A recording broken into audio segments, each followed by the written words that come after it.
كن صحي. صحصوح سهلها عليك. الثريد.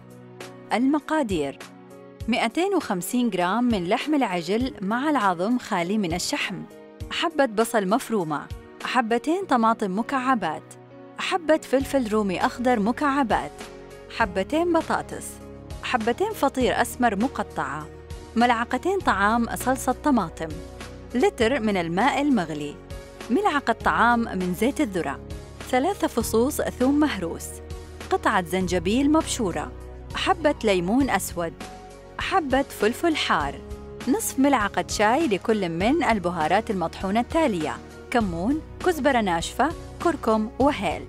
ربع ملعقة شاي لكل من الفلفل الأسود والقرفة المطحونة. ملعقة شاي من الملح.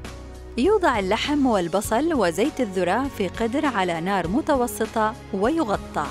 يترك حتى يخرج ماء اللحم ثم يتبخر. يكشف الغطاء ثم يضاف الزنجبيل والثوم والفلفل الأخضر والطماطم والبهارات والملح والفلفل الأسود والليمون الأسود والفلفل الحار مع التقليب بعد كل إضافة.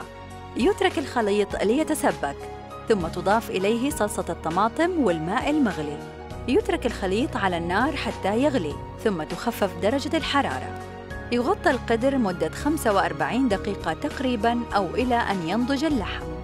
ثم تضاف البطاطس وتترك لتنضج مدة 15 دقيقة أو حتى تصبح طرية. في هذه الأثناء يوضع الفطير في صحن التقديم، وعندما ينضج اللحم ويتماسك المرق نصب المرق فوق الفطير حتى يتشربه، ثم يوزع اللحم والبطاطس فوقه ويقدم.